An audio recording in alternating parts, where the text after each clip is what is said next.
eu sinto raiva. É algo meu. Desde sempre eu sou uma pessoa profundamente colérica. Não tinha esse termo antigamente? Tem um pessoal que é mais tranquilo, um pessoal mais colérico. Eu tenho essa ebulição dentro de mim. Uma espécie de indignação, uma espécie de raiva, de cólera, de eu não consigo só ver as coisas e não sentir nada. O amigo pode não ter isso, né? Mas não é para você que eu estou falando. Eu estou conversando com pessoas que são como eu, que tem esse negócio. Às vezes eu queria só ver as coisas. Você vê uma notícia de um absurdo na internet. Eu poderia só ver essa notícia e dizer: olha lá de novo, olha só o que está acontecendo. Não há nada de novo debaixo do sol. E passar para a próxima notícia, né? Poderia só acontecer isso. Mas eu vejo e eu sinto uma vontade de acabar com tudo, de sair, de abandonar, de não fazer mais, de nunca mais dar uma palavra. Me afeta emocionalmente de um jeito. E aí eu tenho... esse sentimento, ele perturba minha alma, perturba meu emocional, me abala, me faz querer explodir. Por isso ele tem que sempre estar controlado. Como um alcoólatra tem que todo dia ir lá tem que toda semana fazer as suas reuniões, tem que se afastar de determinadas coisas que lhe causam gatilho. Eu sou como um alcoólatra da raiva. Eu preciso estar toda hora na terapia emocional, na meditação, na oração, também no meu ritual de descompressão, como meu filho tem com a questão da ansiedade. Todo mundo tem alguma coisa. Há pessoas que têm insegurança, há pessoas que têm medo, há pessoas que têm ciúmes doentios, há pessoas que têm vício. Eu tenho cólera, raiva, indignação, mas é uma coisa assim fortíssima. Mas ao mesmo tempo eu percebi ao longo da vida que se eu estiver em paz demais, vamos supor que eu consegui um sucesso tremendo na minha manutenção da paz. Eu consegui me afastar de tudo que é notícia que me dá gatilho, tudo coisa que eu vejo que me deixa indignado. Nem pisar no trânsito eu tô, vamos supor, né? Tá aqui tranquilo. Mas também não faço nenhuma palavra se eu estiver assim. Não tenho inspiração, não tenho força de ação, não me importo com as coisas se eu estiver em paz. Eu percebi que ao longo do tempo a minha indignação me faz me importar com as coisas. E só quando eu me importo com as coisas que eu desenvolvo as respostas para as indignações que eu tenho. E é essas respostas que me ajudam a produzir palavras. Então a palavra, quando sai de mim, sai parida. Ela não sai assim como uma pessoa fácil que diz assim: vou fazer uma palavra aqui. Tá, filho. Não. É fruto de uma luta interna, de uma indignação, de uma vontade de não fazer, com a responsabilidade de fazer, com eu domando a minha raiva para que eu possa encontrar uma resposta que não seja raivosa, né? Não se deixando levar pelos gatilhos do universo e pensando, mas qual seria então o caminho certo? E eu não chego para vocês e digo o caminho certo porque ele foi fruto de um estudo tranquilo, mas porque eu tive que me submeter à resposta certa. É diferente, sabe? Tem gente que às vezes, né, lê a Bíblia e tenta fazer a Bíblia se encaixar com a sua visão de vida. Às vezes não é, a minha perspectiva é forçando a minha vontade a se encaixar na vontade de Deus. Que talvez seja esse um processo muito comum no cristianismo. A gente se esqueceu desses processos, né? Seja feita a tua vontade, não a minha. Se possível, afasta de mim esse cálice, né? Mas que seja feita a tua vontade. Venha o teu reino. Seja na oração do Pai Nosso, né? Então, há uma questão de submeter minha vontade à vontade de Deus. Aí o amigo aí pode estar dizendo: mas Felipe, quando você conversa com a gente, você não parece ter raiva. Você não parece ser uma pessoa colérica, você parece ser uma pessoa bondosa, do bem, amável. Não é isso. Eu acho que você está exagerando, que nem aquele pessoal que não tem uma autoconsciência de si mesmo.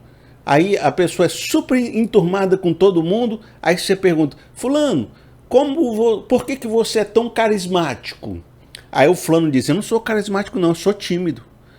Aí eu disse, como é que o cara diz que é tímido e fala com todo mundo? É esse tipo de engano, Felipe, que você tem. Você disse que tem raiva, tem indignação, mas é porque você está enganado. Você, na verdade, é uma pessoa muito bondosa, né? Mas deixa eu te contar um segredo. Recentemente, um senhor que era muito amigo da nossa família morreu. E ele era, assim, aquele senhor que todo mundo dizia que ele era um homem de paz, um homem tranquilo. Se olhava o rosto dele, você dizia mansidão. Aí as pessoas subiram para falar, né, do falecido, né? Na hora do enterro, do funeral, né? Fulano era a paz em pessoa, era só esse discurso. E eu falando com o filho dele, eu perguntei assim, por que seu pai era uma pessoa tão pacífica? E ele me falou algo que ninguém ali sabia. Ele falou, meu pai não era pacífico. Ele tinha uma ansiedade monstruosa.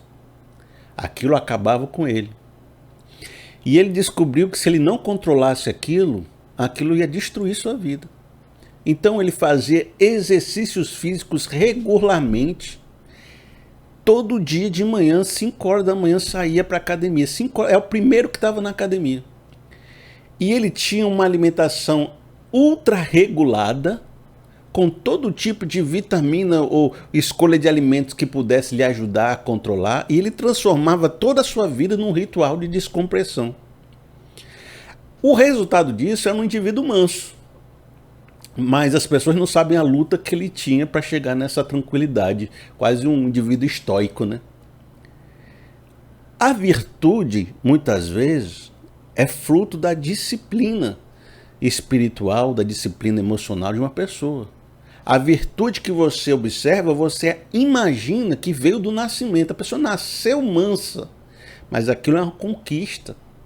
E ao contrário do que muita gente professa, de que você pode vencer muitos desses sentimentos, a grande verdade é que as pessoas convivem, controlam e modelam esse sentimento, para que ele se transforme em força de ação e não de destruição.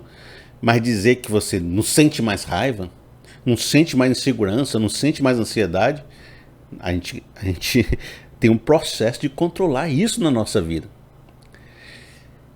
É importante que você pense sobre isso. Quem é um indivíduo manso? É aquele que nunca sentiu nenhum tipo de sentimento, sabe, mais forte? Ou é aquele que, sendo um leão, se fez manso e controlou a sua raiva, a sua ira, a sua violência? Quem é um indivíduo fiel? Aquele que nunca teve nenhuma chance de trair, ou que nunca teve um sentimento sexual que lhe chamasse para outras mulheres, outros homens? Ou é aquele que entende a oportunidade e diz não?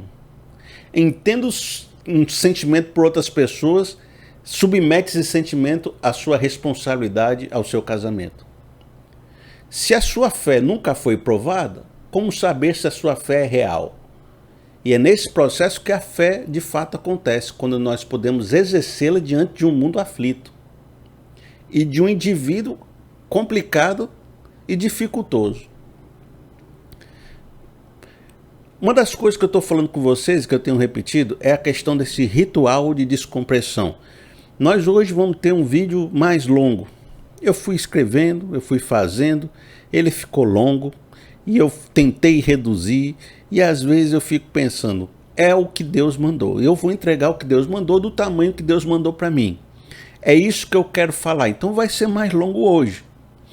Mas o amigo pode assistir, né, um pouquinho hoje, um pouquinho amanhã, e ir acompanhando de acordo com a sua necessidade.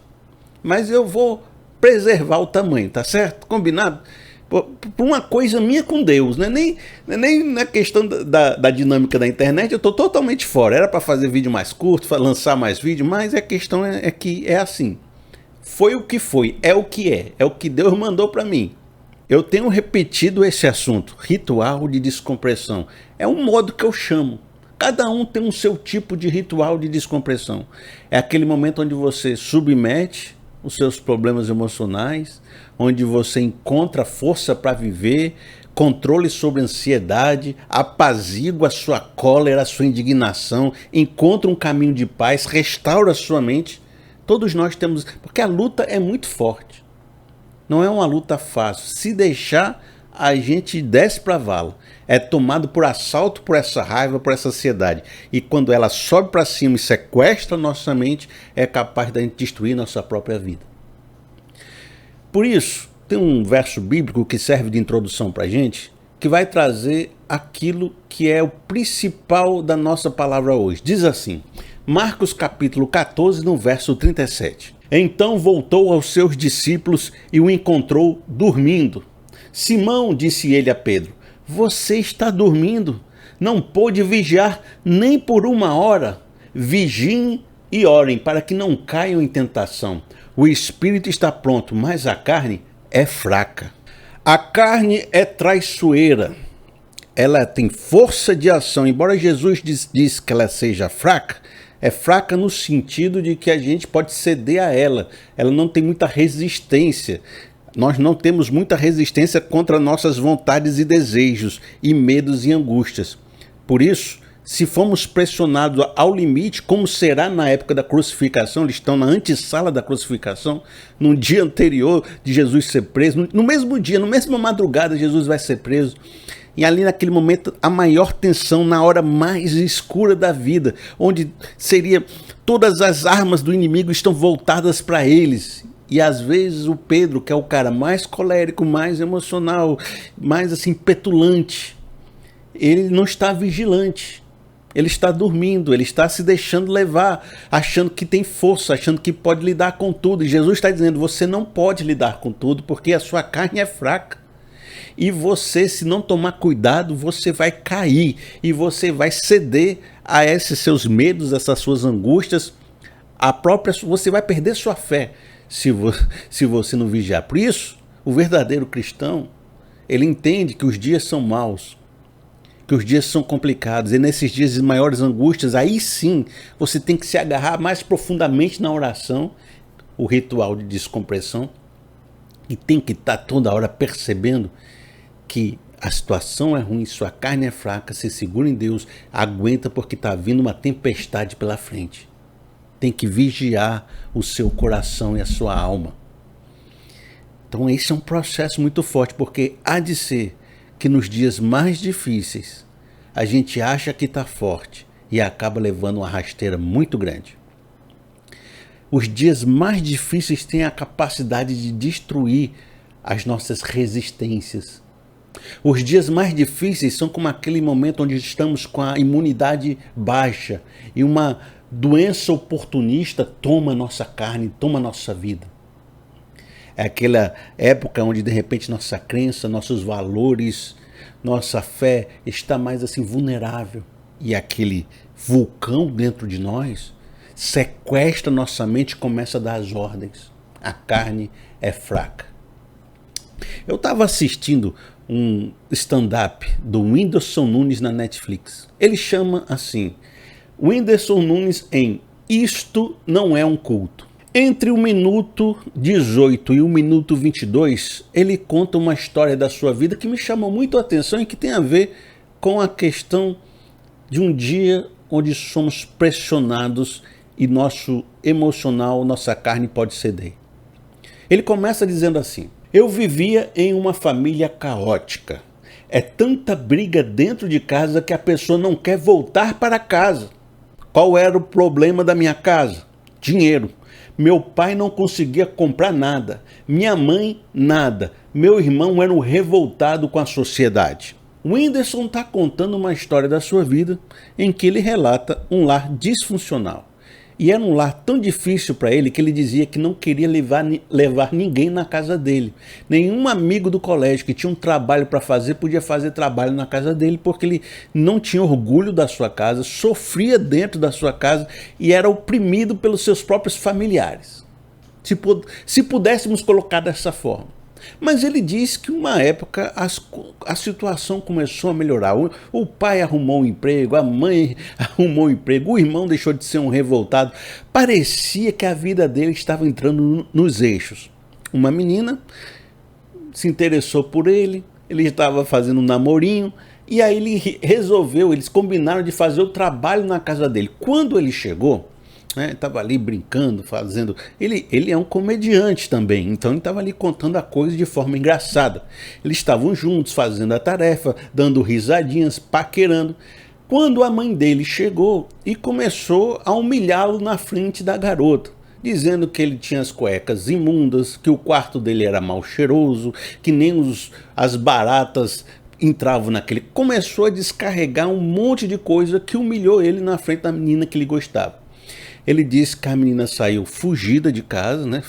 Saiu horrorizada com a vida dele, com a casa dele. Ele ficou muito humilhado.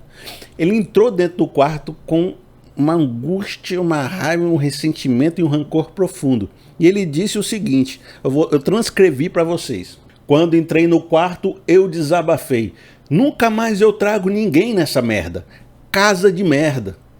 Veja, eu vou falar o palavrão aqui, né? Não é muito bonito falar no vídeo, mas um amigo nunca falou não uma merda na vida, né? E aqui eu estou traduzindo o sentimento dele. Ele está na profunda angústia. Vai dizer, cara de pitomba. Não vai dizer isso, né? O cara diz um palavrão. Aí nesse momento ele ficava se batendo assim no vídeo, né? Dizendo, falando palavras como se estivesse odiando. Aí diz assim, soluçando de chorar, odeio chorar. Eu fico muito feio. Foi aí que eu vi pela primeira vez o Coringa dentro de mim. Eu chorei a primeira vez olhando para o espelho. Aí ele força o riso, fazendo uma expressão facial e diz assim, nem doeu. Sabe o que é pior? É que a minha cueca não estava nem cagada. Era a janela do meu quarto que dava para a rua onde passava o esgoto. Lógico que meu quarto ia feder a merda. Eu apanhei por causa do saneamento básico. O Whindersson está contando um dia onde a humilhação sobre a sua psique e o seu emocional foi tão grande, ele se sentia tão oprimido por um ambiente que ele vivia e pelas pessoas que estavam à sua volta, que ele chegou ao ponto de quebrar. E quando ele quebrou, algo de ruim dentro dele se manifestou. Algo de ruim dentro dele quis tomar o lugar. E eu fiquei impressionado com essa frase que dizia, foi aí que eu vi pela primeira vez o Coringa dentro de mim. Eu fiquei pensando, o que ele quis dizer com isso? Foi uma frase que saiu assim, eu fiquei, o que significa ver o Coringa dentro de mim? Eu procurei na internet, né? Eu disse assim, o que os jovens chamam de ter o Coringa dentro de si, ou como é essa questão de usar a palavra Coringa para um jovem? Aí eu encontrei essa definição, eu vou trazer para vocês que ela esclarece muito bem. Diz assim, o termo coringar está associado ao personagem Coringa, um vilão inimigo do Batman. É usado para falar que uma pessoa enlouqueceu por algum motivo e já não acredita ou se importa com as normas sociais. Também significa ser levado a agir de maneira irracional, viciosa, sair de si e pôr tudo a perder, ter um acesso de raiva e chutar o pau da barraca. Coringar pode significar também um momento em que introvertidos, cujos sentimentos represados eclodem de maneira abrupta, oscilando entre um radicalismo extremo cuja pureza e violência extrema parecem desassociados. Deu para compreender bem a situação do que estava acontecendo no coração dele, pelo menos por essa definição dos jovens na internet. Mas há algo que o Whindersson fez no vídeo que me chamou também bastante atenção, que me ajudou a compreender melhor o que seja esse Coringa dentro dele, ou pelo menos simbologicamente o que significa eu vi o Coringa saindo de dentro de mim. O Whindersson fez um gesto, ele fez esse gesto, e esse gesto tem tudo a ver com o filme que saiu recentemente de Joaquim Fênix sobre o Coringa. Veja só o gesto do filme. Pessoalmente, eu acho esse filme do Coringa muito pesado. Eu fico feliz desse filme ter existido, porque ele trata de um assunto de uma forma muito excelente, muito profunda. Mas ao mesmo tempo eu não me sinto bem assistindo esse vídeo. Esse filme, ele é um filme, é quase que um filme que glorifica o mal, entendeu? Mas eu entendo a intenção do autor mostrar essa decadência de uma pessoa que se torna um vilão. E ele mostra que o indivíduo, né, o Coringa, ele sempre foi uma pessoa perturbada desde o começo, de uma família disfuncional desde o começo. Com a mãe que prendia ele no radiador, a mãe cheia de ilusões, que sofria agressões. E ele era uma pessoa perturbada, com pensamentos de raiva, com síndromes, era infeliz, era rejeitado, era alienado, numa cidade ruim, numa cidade opressora, num emprego que massacrava, ele apanhava na rua. Então, de todas as formas, o cara já era um indivíduo psicopata, maníaco dentro dele. Não tinha uma psicoterapia que lhe ajudasse bem, os medicamentos não faziam efeito e ele era totalmente feliz, era oprimido. E o filme vai mostrando essa quebra do indivíduo. Tem muitas leituras, eu não estou aqui para fazer crítica de filme, mas eu estou focando naquilo que me interessa. Então, se você for ler uma resenha, vai ter muitas leituras. A cidade quebrou junto com o Coringa, porque a cidade representava a opressão dos ricos, do pobre, não sei o que. Tem muitas leituras.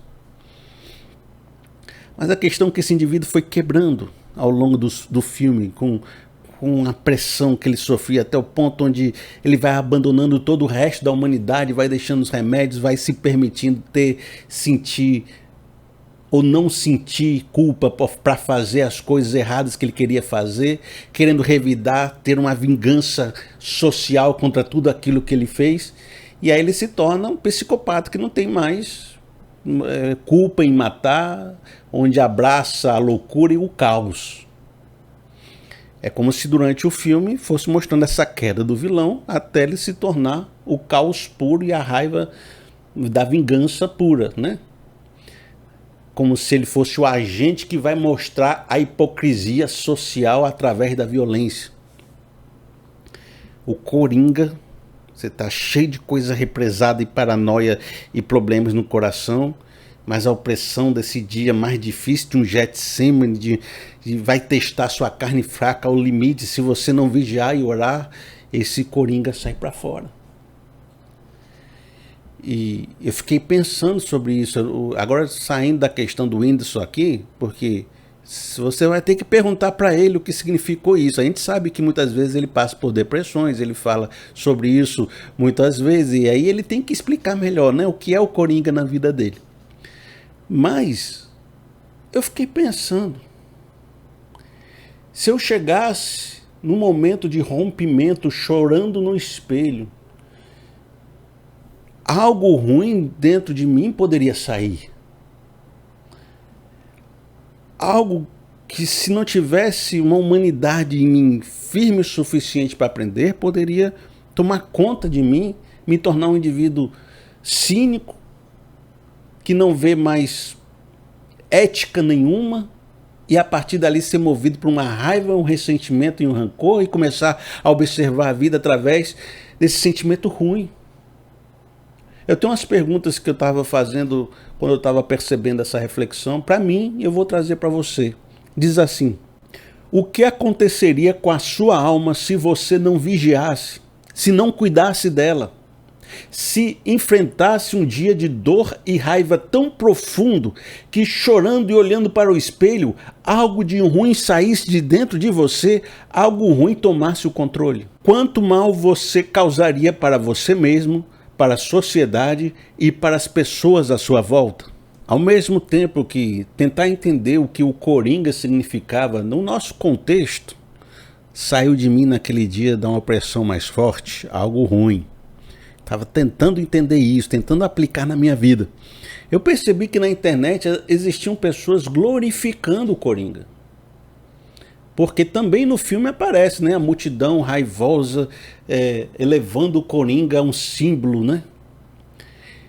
Eu vi pessoas na internet glorificando esse ser, esse agente do caos, dizendo que o Coringa enxergou a verdade da sociedade.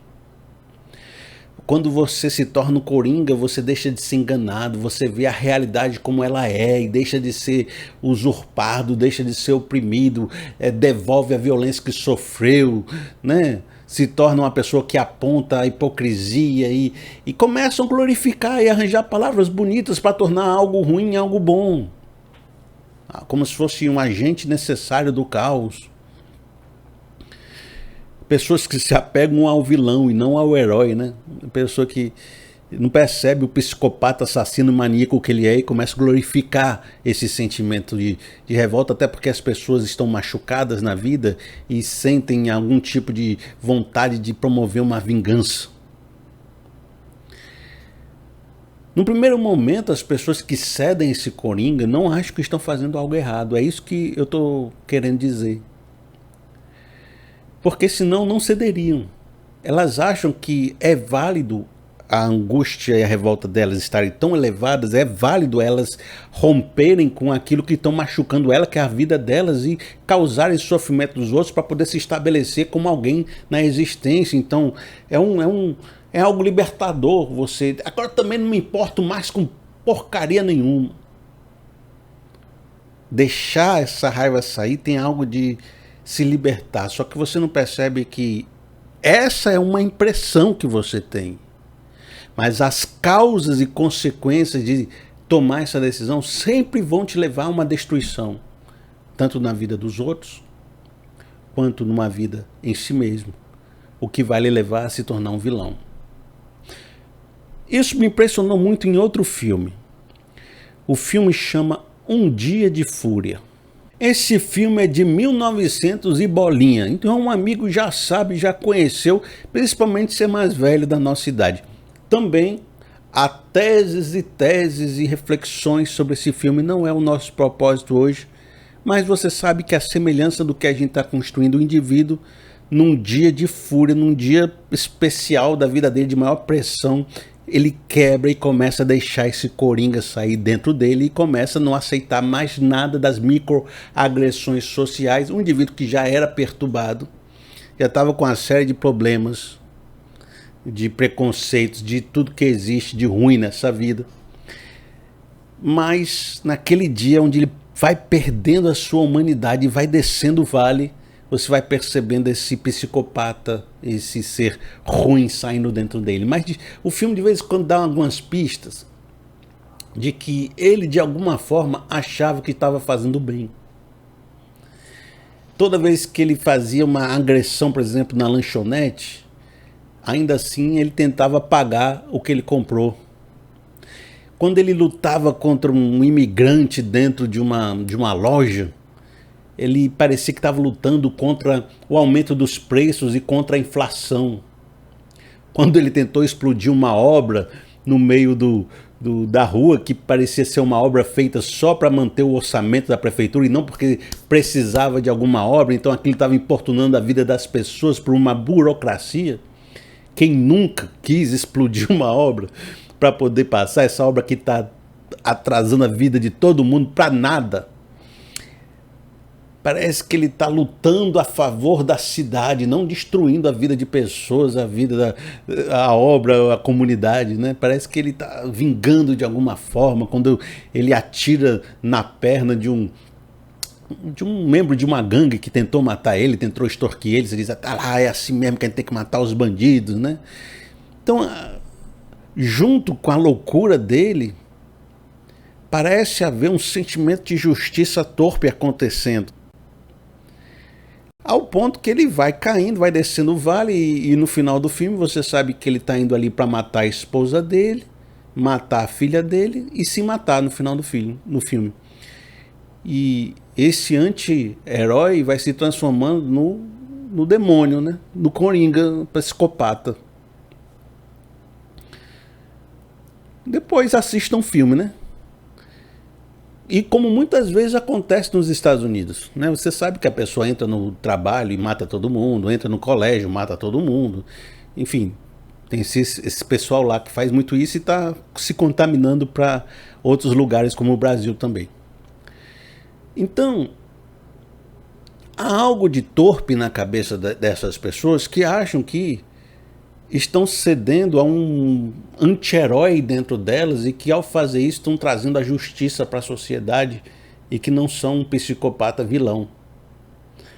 Então o coringa sair não é algo que ele sai e você acha, olha, estou fazendo coisas erradas. Ele sai e você não se importa mais com nada e começa a fazer coisas erradas sem culpa, sem perceber a autodestruição que está cometendo. Por isso que é tão danoso quebrar. No final do filme, o policial, que é outra história maravilhosa, tem um diálogo com ele da seguinte forma: e eu sou o bandido? Muitas vezes é esse sentimento. O cara acha que viu a realidade como ela é e começou a tomar decisões totalmente torpes e acha que está sendo um herói. Mas, de repente, a situação vai revelar para ele que ele não estava sendo um herói lutando contra a opressão, mas na verdade estava sendo bandido. Estava acabando com a vida das pessoas e com a sua própria vida. Aí o policial disse: você é o bandido. Aí ele diz assim: como isso aconteceu? Eu fiz tudo o que me mandaram. Sabia que eu fabriquei mísseis? Ajudo a proteger a América. A gente devia ser recompensado e não perseguido como eu. Eles mentiram para mim. Percebe o local de vítima, de opressão, de ressentimento, de rancor que faz ele sentir que ele era o justo no meio dos injustos? Aí o policial responde assim para ele: quer dizer que é por isso? Está zangado porque mentiram para você? É por isso que meu frango está esfriando no forno? Hein? Mentem para todo mundo. Mentem até para os peixes. Mas isso não lhe dá o direito especial de fazer o que você fez hoje. A única coisa que o torna especial é essa garotinha. Agora vamos. O discurso do policial é trazendo o indivíduo para a realidade. A sociedade mente, mas não mentiu só para você não, ela mente para todo mundo. É uma cidade quebrada, é um mundo difícil, é um mundo sofrido. E está todo mundo no mesmo barco. Você não é especial porque sofreu. Todo mundo está sofrendo. E as suas ações hoje não estão salvando ninguém. Elas só estão aprofundando ainda mais a crise que já existe. Você, em vez de ser um herói na sua cabeça, está transformando os problemas que existem em mais profundos ainda. Você não está salvando ninguém. Você não tem o direito de causar dor para outras pessoas porque sofreu, porque todo mundo está sofrendo, a cidade está sofrendo, o policial também cheio de problemas nesse filme. Aí o policial vira para ele e diz: nós só somos especiais, só somos alguém quando fazemos algo por nossos filhos, por uma pessoa que merece a nossa atenção, que nem a sua filha. Aquilo ali foi algo bom que você fez, e não a destruição que você fez. Ele chama a atenção do cara para tentar fazer com que ele faça o bem. Sabe como é que você faz para redimir essa sociedade? Fazendo o bem e não o mal, não aprofundando a crise. Os seus atos de crise não salvam ninguém, não transformam a sociedade para o bem, só faz ela ficar pior e gerar mais coringas. É isso que ele está trabalhando aqui, de que não é a maldade que gera a paz, mas são atos de paz que promovem a paz. Isso é um verso bíblico.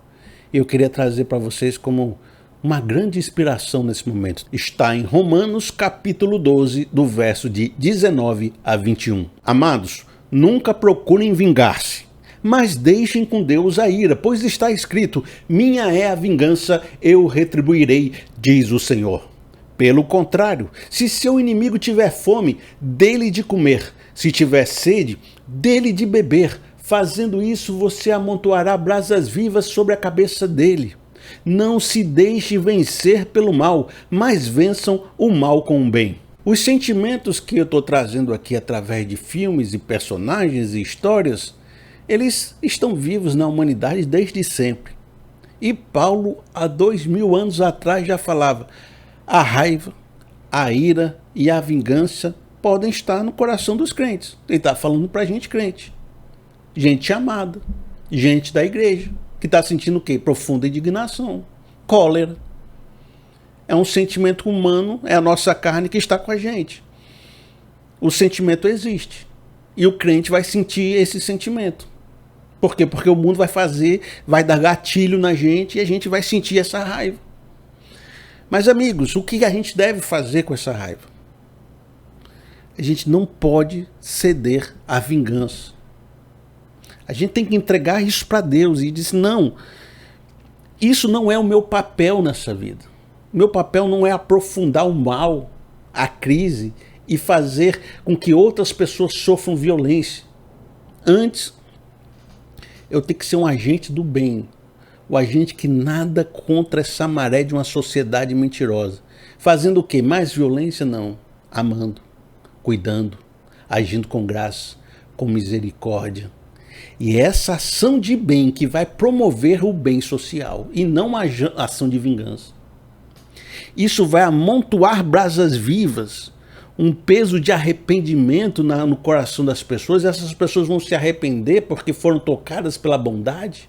E alguém tocado pela bondade abre seu coração para o arrependimento, pela presença de Cristo. E é assim que é a ação de um verdadeiro Filho de Deus.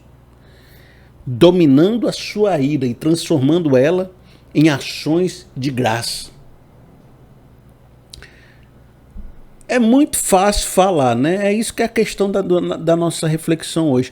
Porque é como uma pessoa que chega pra gente e diz assim: o que você está sentindo? Aí você diz: eu tô triste. Sabe o que você devia fazer? Ficar alegre. Aí você diz: rapaz, eu nunca imaginei essa resposta. Eu tô triste. Aí o que eu tenho que fazer? Ficar alegre. Pronto, então agora eu fiquei alegre, né? É fácil. E é por isso que nós estamos falando que é uma luta. Não é fácil não agir com vingança e agir com bem. Isso é uma luta interna profunda. Agora, na maioria dos dias, a gente consegue fazer isso. Porque senão a sociedade era um caos. No sentido que tinha gente se matando direto e não sobrava ninguém em poucos meses. Mas, no entanto, a sociedade continua. Ela está ali funcionando. Tem pessoas trabalhando, tem pessoas almoçando, tem pessoas se amando.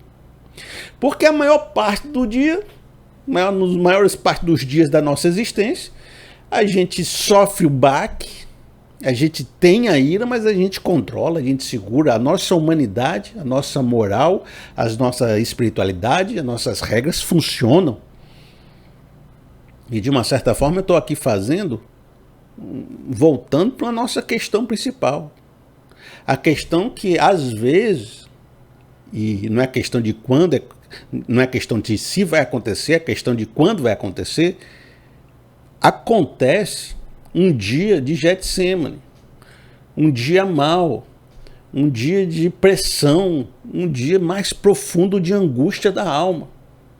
Nesses dias da angústia mais profundo é que a sua mente, as suas angústias vão ser testadas aos limites e pode ser que você não aguente o tranco. Por isso que o apóstolo Paulo fala em Efésios capítulo 6, no verso 11, da seguinte forma: vistam toda a armadura de Deus para poderem ficar firmes contra as ciladas do diabo. Pois a nossa luta não é contra pessoas, mas contra os poderes e autoridades, contra os dominadores desse mundo de trevas, contra as forças espirituais do mal nas regiões celestiais. Por isso, vistam toda a armadura de Deus, para que possam resistir no dia mau e permanecer inabaláveis, depois de terem feito tudo. Além disso, usem o escudo da fé, com o qual vocês poderão apagar todas as setas inflamadas do maligno. Paulo, ele reconhece a existência do dia mau. Ele coloca vários adjetivos demoníacos em volta da sociedade, que vão atuar de forma mais firme nesse dia mau, com setas inflamadas. É aquele dia que quando tudo estiver dando errado na sua vida, que seu restinho de emoção, de equilíbrio, de sensatez estiver cedendo, você vai ouvir uma voz na sua mente dizendo que o Salmo 73 disse assim: quanto a mim, os meus pés quase tropeçaram, por pouco não escorreguei.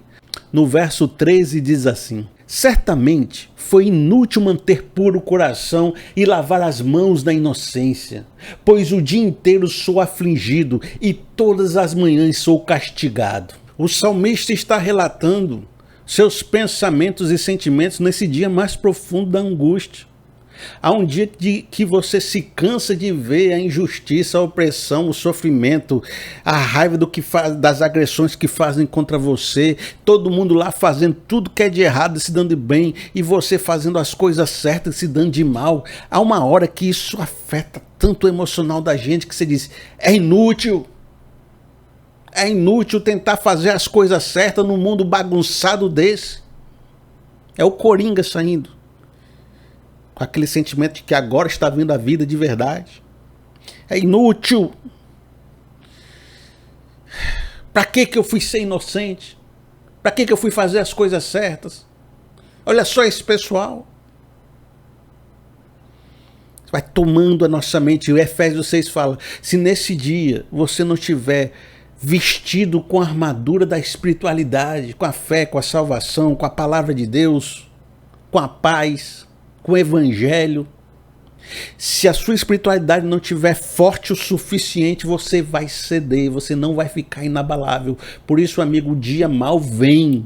O dia mal acontece, e se você não construir ao longo da sua vida uma espiritualidade, em um momento de descompressão, você vai ceder a esse coringa mal e ele vai sair dentro de você e você vai causar o mal na sociedade e na sua vida. As setas inflamadas do maligno inflama. Você vai controlar ela através da sua espiritualidade.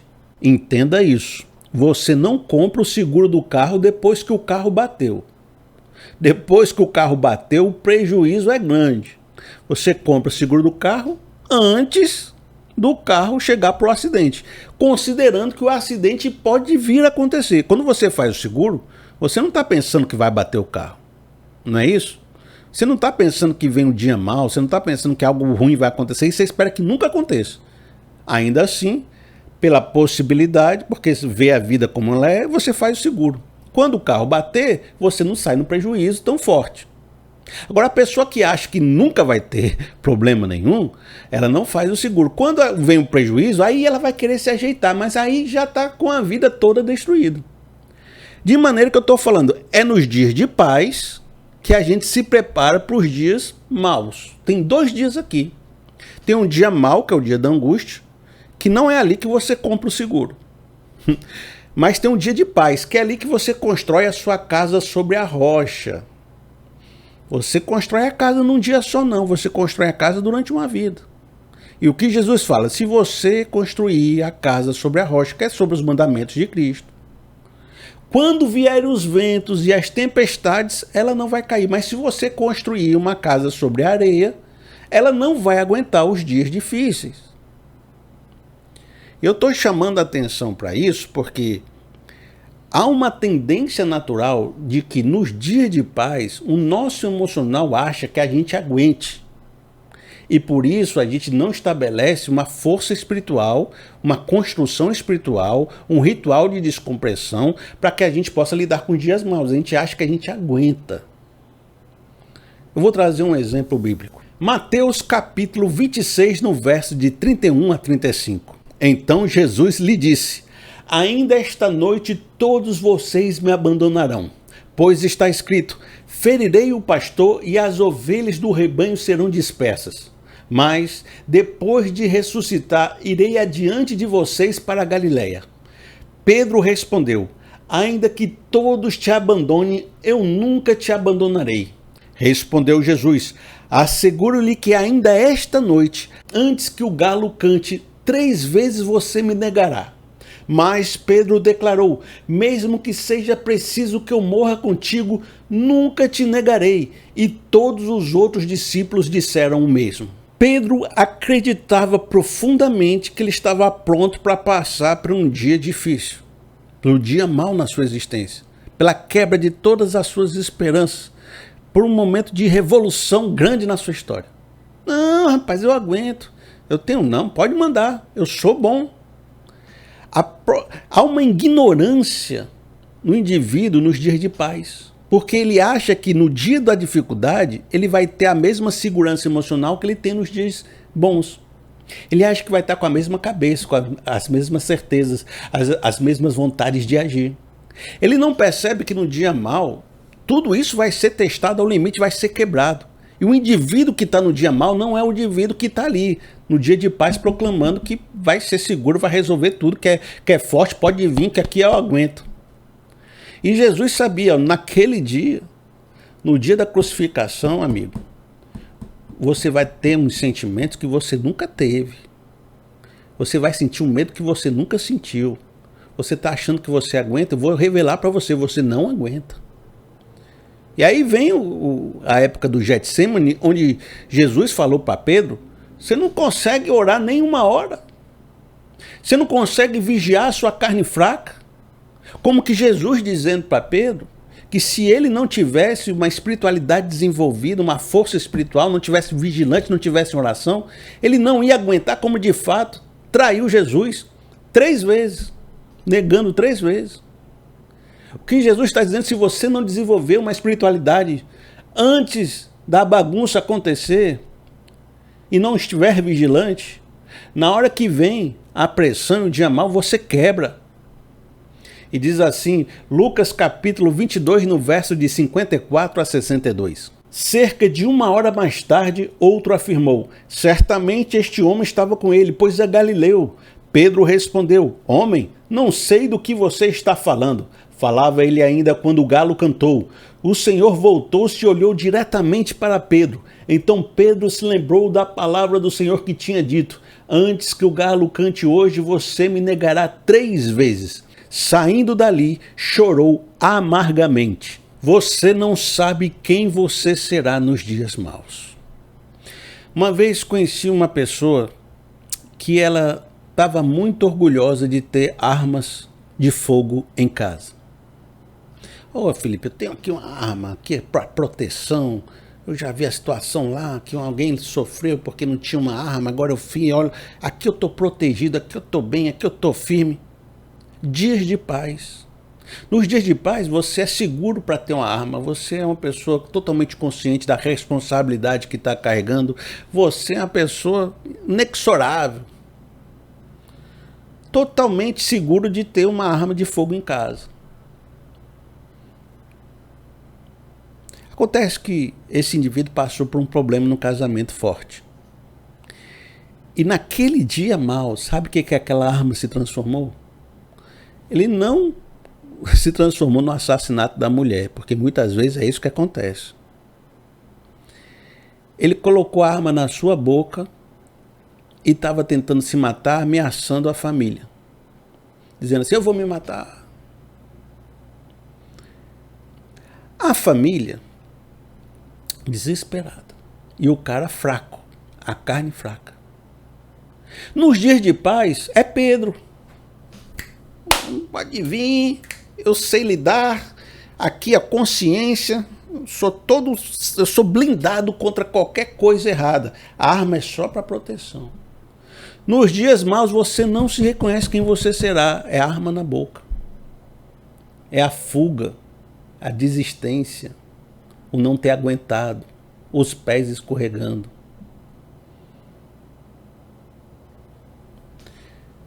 A arrogância do indivíduo não fez ele perceber que ele precisava de uma espiritualidade profunda.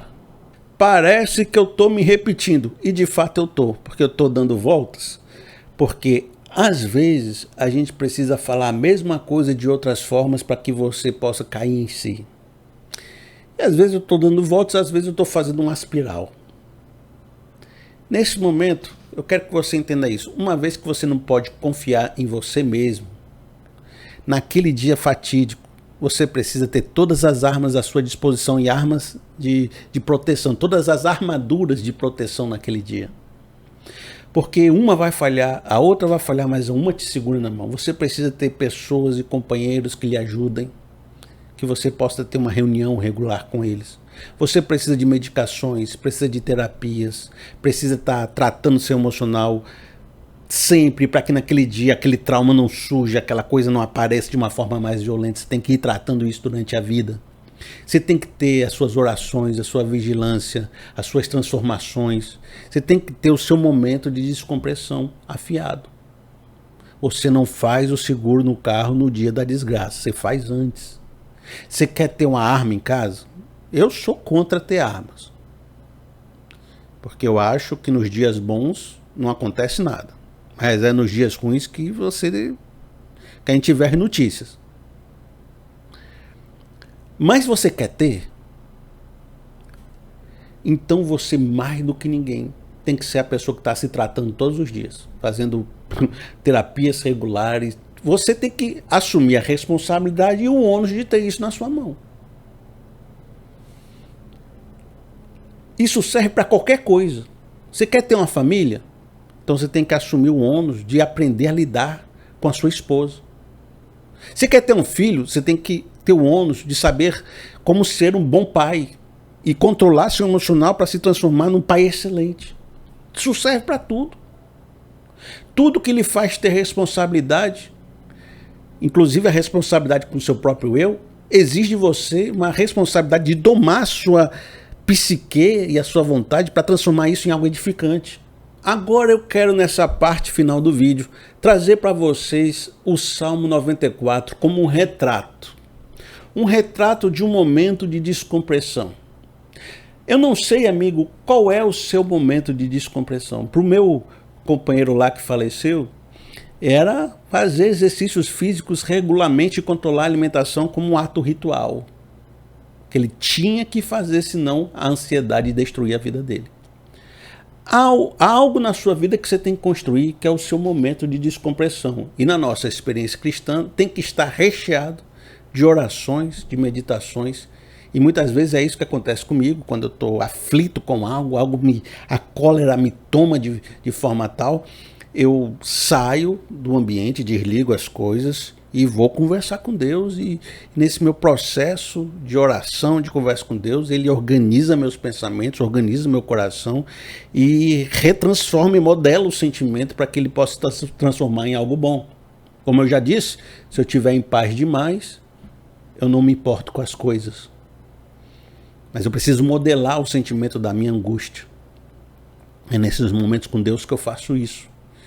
Então, para ajudar você a pensar sobre esse ritual de descompressão, eu vou trazer o Salmo 94. Eu estabeleci 5 momentos, 5 trechos desse Salmo 94 como um processo de descompressão. E aí a gente vai analisando o texto, a gente traz uma lição, traz um texto, traz uma lição, para a gente perceber esse ritual acontecendo, essa descompressão acontecendo. Diz assim, vamos começar com o Salmo 94, no verso 1. Ó Senhor, Deus vingador, intervém. Levanta-te, juiz da terra, retribui aos orgulhosos o que merecem. Até quando os ímpios, Senhor, até quando os ímpios exultarão? Eles despejam palavras arrogantes. Todos esses malfeitores enchem-se de vanglória. Massacram teu povo, Senhor, e oprimem a tua herança. Matam as viúvas e os estrangeiros, assassinam os órfãos. E ainda dizem, o Senhor não nos vê. O Deus de Jacó nada percebe. O Salmo começa revelando essa indignação e essa cólera profunda. Eu poderia até dizer que o indivíduo está com raiva, ele está com um desejo de vingança. Eu quero que Deus venha e acabe com todo mundo. Eu cansei de palavras. Eu cansei de esperar. Eu cansei de dar uma chance. Eu quero o Jason. Eu quero que Deus venha, que Deus intervenha, que Deus lance um fogo do céu, que Deus faça justiça. Porque ele começa a desabafar e de falar da sua angústia, falar da sua raiva e falar da sua indignação. Então, o primeiro ponto do nosso ritual de descompressão diz assim: nosso ritual é o lugar em que posso desabafar e expressar o que eu sinto. De novo, nosso ritual é o lugar em que posso desabafar e expressar o que eu sinto. Eu já conversei com diversos conselheiros e eles às vezes recebem alguém que está aflito. Aquela pessoa abre seu coração, conta tudo que está passando, todas as suas angústias, e o conselheiro está aqui ouvindo, né? Está aqui ouvindo, a pessoa desabafando, falando. No final da consulta, do processo, né? Aquela pessoa que desabafou, que pôs para fora, ela sente que saiu mais leve. Ela sente, mesmo que nada tenha mudado na vida dela, mesmo que nada tenha resolvido, o ato de falar é como se fosse uma expulsão. Tá aqui a coisa fermentando, tá aqui o demônio comendo, tudo preso, tudo forte, tudo na pressão. Aí você vai traduzindo em palavras o que está lhe afligindo. Ah, eu estou afligindo, é isso, é desse jeito, é o pobre sendo oprimido, é a viúva, é os órfãos, é o cara lá. Você vai falando. E o ato de falar vai expulsando a raiva. Vai profanando aquele sentimento silencioso. Porque tudo que é silencioso é mais sagrado.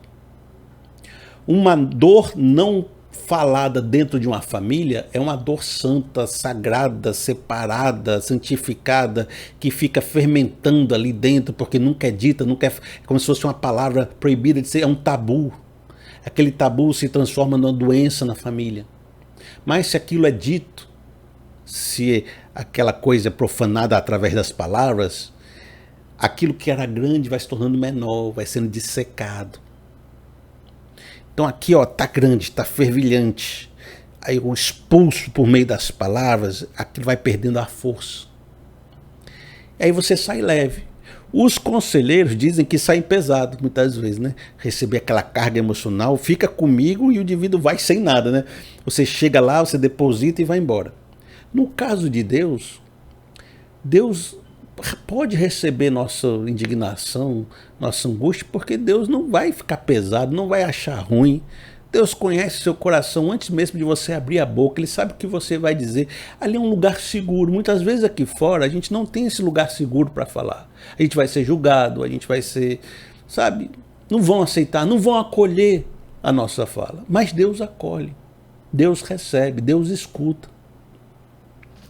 A outra coisa que você percebe nesse primeiro ponto do desabafo é que ele, o salmista, chegou até Deus e derramou em Deus a sua frustração e não no próximo.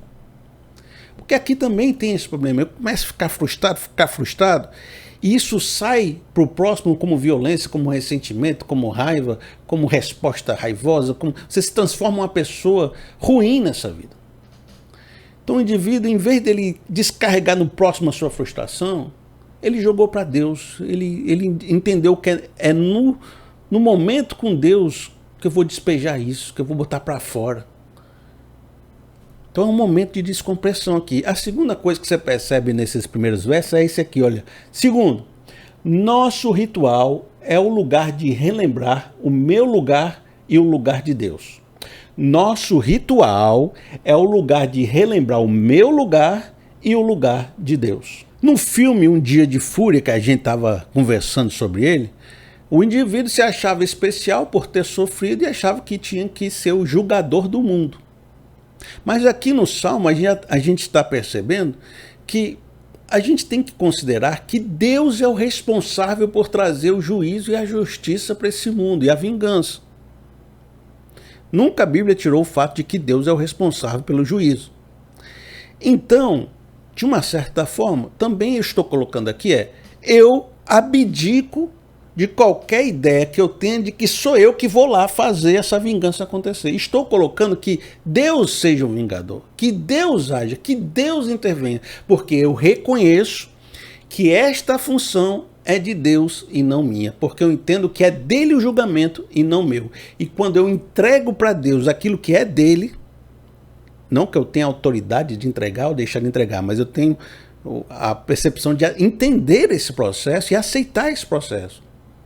Aceitar de que Deus é a justiça, é a ação e a retribuição. Quando eu entendo isso, eu retiro de mim a responsabilidade de ter que estar dando conta de tudo nessa existência e da frustração que isso gera. Você está aqui na sua casa, você vê uma notícia de uma injustiça, você fica, meu Deus, não pode, tô com a raiva, esse negócio vai acabar com o Brasil, vai acabar com o mundo, vai acabar com a existência, aquilo vai tomando você não consegue dormir, você vai ficar com raiva. É você que tem que resolver isso. Se você acha que você é o especial, que sofreu mais do que os outros, você acha que é você que tem que resolver, que você vai resolver o que ninguém nunca resolveu na existência, e você não consegue resolver nada, isso gera um ressentimento, uma frustração, isso vai acumulando no seu coração. Porque você está se achando especial e não como parte de todo um processo caído. que são as ações de bem que podem transformar alguma coisa e não as ações de mal. Então você deixa para Deus.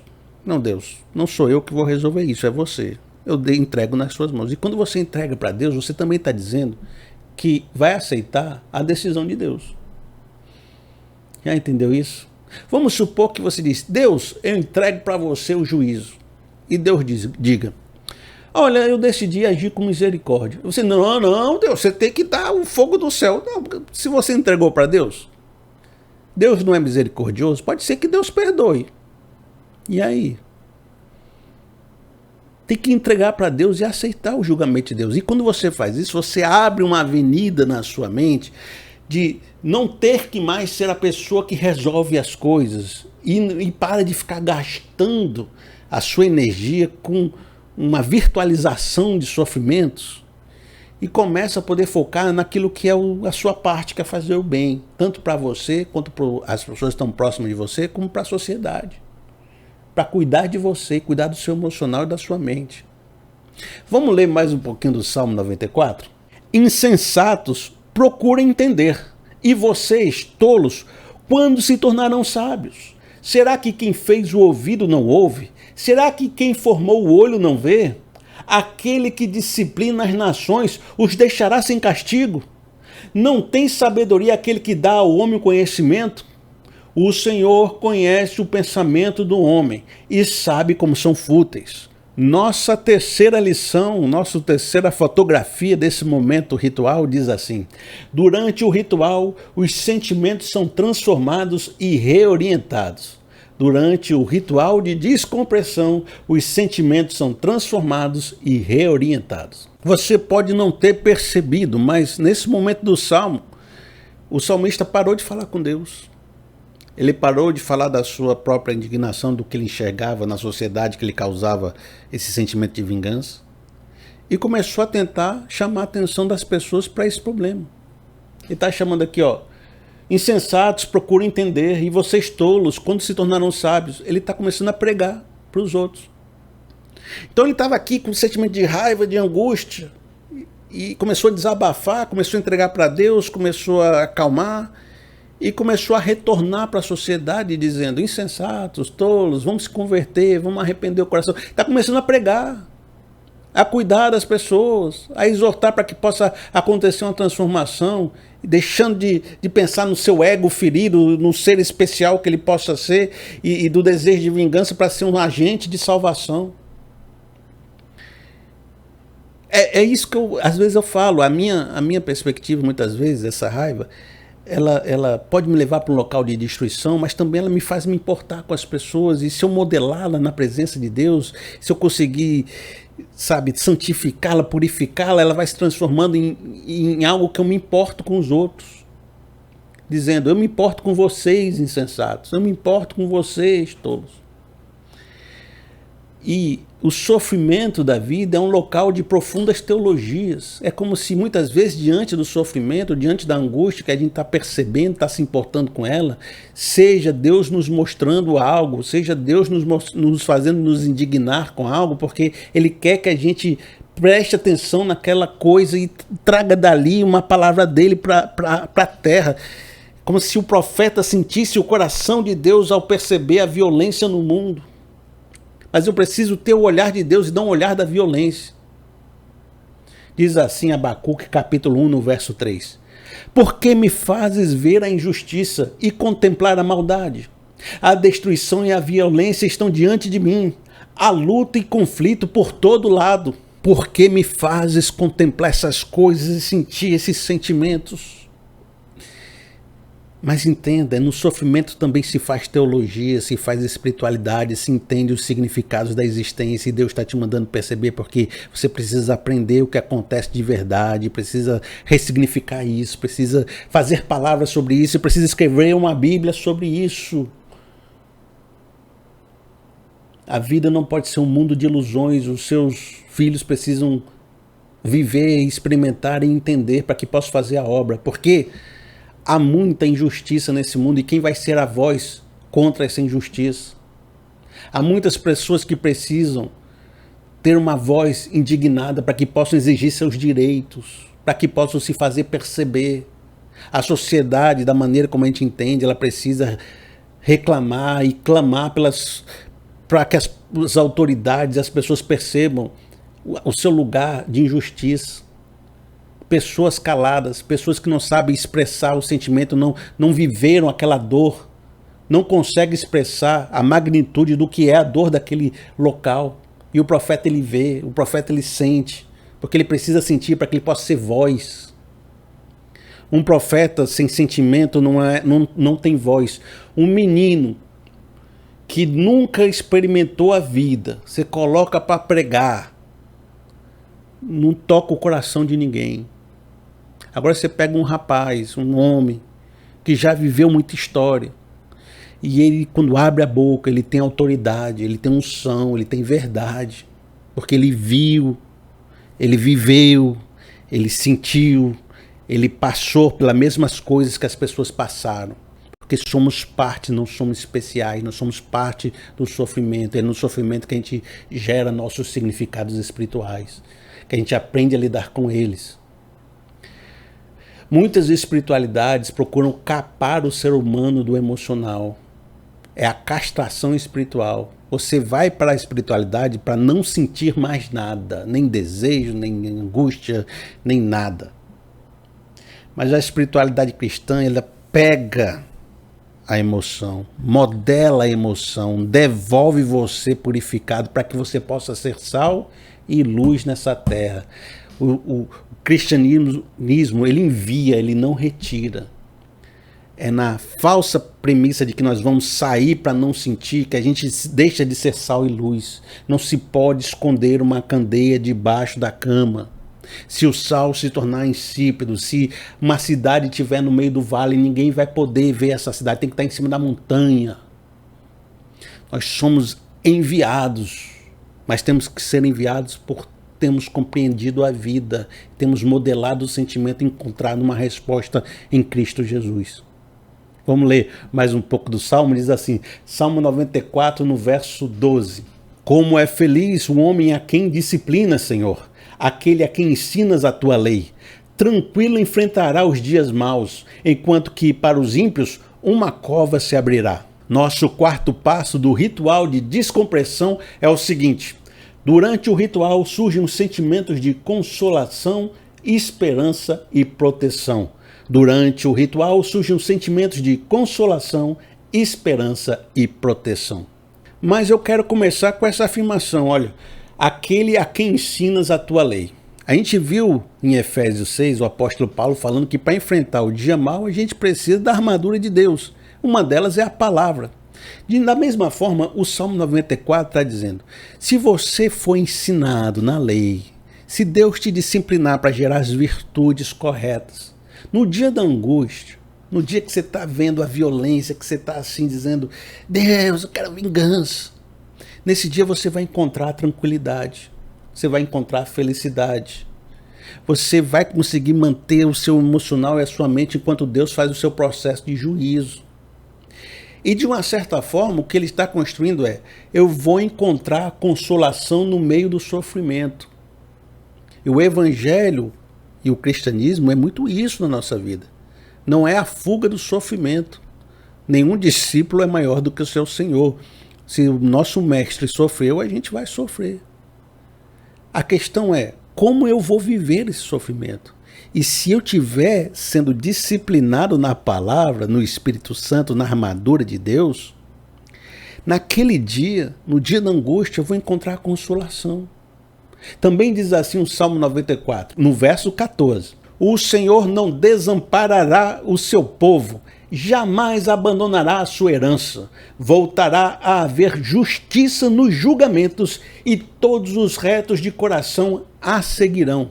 Aqui o Salmo está nos lembrando da palavra esperança. Deus é um Deus de promessa.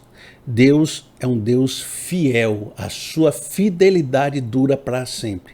Ele está reafirmando que Deus vai cuidar da gente. Ele é fiel conosco. Ele é um Deus de promessas. E eu começo a acreditar nessas promessas de que no futuro as coisas vão seguir para o seu lugar. Não diz assim, né? Voltará a haver justiça nos julgamentos e todos os restos de coração seguirão.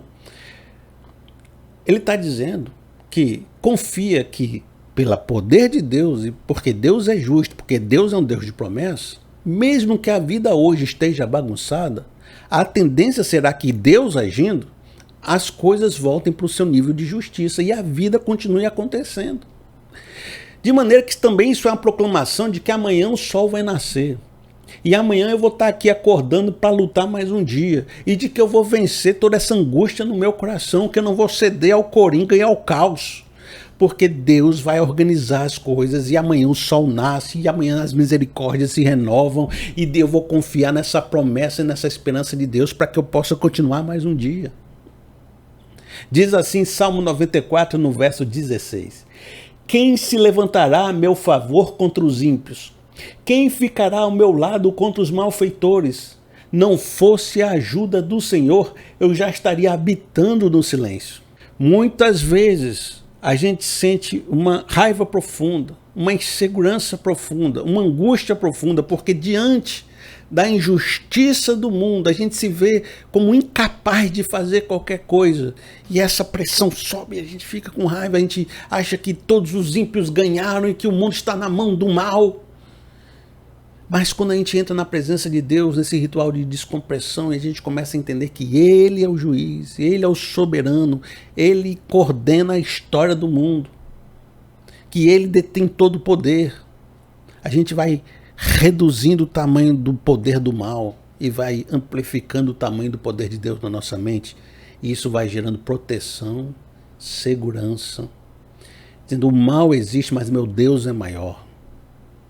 A corrupção existe, mas meu Deus é mais poderoso do que qualquer corrupção e a sua justiça vai voltar a acontecer. Aí vem a esperança, vem a consolação, vem um sentimento de proteção. Aí você ganha energia para viver. Você sai do estado de sequestro da raiva para um estado de produtivo. Eu vou continuar vivendo, porque meu Deus me protege, porque meu Deus é fiel, porque meu Deus é um Deus de promessa, porque eu encontrei a felicidade no meio da angústia. Veja só o momento ritual. Esse foi o nosso quarto momento. Agora, vamos para o momento final. São 5 momentos, né, no nosso ritual de descompressão. Quinto, descemos o vale com raiva. Fomos tentados e resistimos. Então saímos de lá vitoriosos. Veja só que ponto maravilhoso. Eu vou repetir. Descemos o vale com raiva. Fomos tentados e resistimos. Então saímos de lá vitoriosos. Salmo 94, no verso 18. Quando eu disse: os meus pés quase escorregaram, o teu amor leal, Senhor, me amparou. Quando a ansiedade já me dominava no íntimo, o teu consolo trouxe alívio à minha alma. Poderá um trono corrupto estar em aliança contigo? Um trono que faz injustiças em nome da lei? Eles planejam contra a vida dos justos e condenam os inocentes à morte. Mas o Senhor é a minha torre segura. O meu Deus é a rocha em que encontro refúgio. Fará cair sobre ele os seus crimes e os destruirá por causa dos seus pecados. O Senhor, o nosso Deus, os destruirá. Lembra no Salmo 73 que o salmista dizia: quanto a mim, quase os meus pés se escorregaram. Eu achei que eu estava praticando, tudo que eu fazia era inútil. Por que eu fui ser inocente? Todos aqueles discursos de derrota.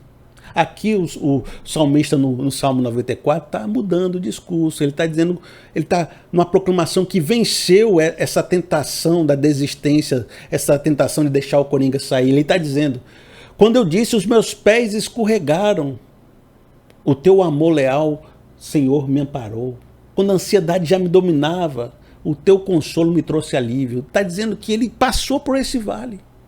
E que no vale foi o consolo que segurou a mão dele. Foi o amor de Deus que não deixou ele escorregar. E a voz da tentação dizia: rompa com tudo, deixe sair esse ser cínico, violento, raivoso, que não se importa mais com nenhuma norma social e acha que está fazendo a justiça. Deixe sair esse demônio. Quando eu estava quase cedendo a essa tentação, foi a minha espiritualidade, foi o amor leal de Deus, foi o consolo de Deus que segurou na minha mão. E agora eu saio daqui não ignorante da raiva e do sofrimento, porque no verso 21 ele ainda diz: eles planejam contra a vida do justo e condenam o inocente à morte. Ele ainda está com um discurso que mostra que ele viu a violência. No entanto, muito mais no seu discurso está a certeza de que Deus vai fazer a justiça, de que Deus é o Senhor da história, de que Deus vai tomar uma providência, de que ele se segura nessa esperança. Restauração, mente blindada, renascimento do ritual de descompressão, segurança emocional, mas não está um indivíduo capado, ignorante, que não sabe o que está acontecendo. Ele continua tendo a visão, mas agora está seguro emocionalmente. É essa a ressurreição. A gente desce o vale da morte e nasce na ressurreição de Cristo. Sempre vivendo esse processo. Amigo, você não vai se reconhecer no dia da angústia. Você precisa de um ritual de descompressão, se vestir da armadura de Deus, porque naquele dia é o amor leal e o consolo de Deus que vai segurar na sua mão. Eu vou ficando por aqui. Foi longo, né, amigo? Foi importante? Foi legal para você? Impactou a sua vida? Pois muito obrigado pela sua presença. Se um amigo quiser me ajudar de alguma forma, faz através do Pix. Ultimamente, nem meu canal tem tanto alcance e o YouTube tem pagado muito pouco. E hoje eu vivo exclusivamente dos ganhos do YouTube. E muitos irmãos, sabendo disso, se propõem a me ajudar com uma oferta através do Pix. Meu Pix é pr.felipeseabra@gmail.com. Tem esse ponto, sabe? PR. Não escreve sem um ponto, que tem gente que fica criando e-mails para enrolar as pessoas. Então, ó, pr.felipeseabra@gmail.com. Aí você vê se a conta é no Nubank e se o nome é Felipe Rodrigues Seabra. Então, muitas pessoas me ajudam. E essas pessoas são fundamentais para mim poder fechar meu mês, para mim ter essa tranquilidade de estar aqui falando com vocês. E se o amigo está aí no coração com desejo de fazer isso, não se acanhe não, porque tem sido muito importante. Eu já agradeço por demais todos aqueles que têm feito. Que Deus continue abençoando vocês, para que vocês possam me abençoar, que a vida de vocês sejam prósperas e maravilhosas. Muito obrigado, viu, meu amigo? Muito obrigado pela sua contribuição. Que Deus nos abençoe profundamente. E até o nosso próximo vídeo. Até mais.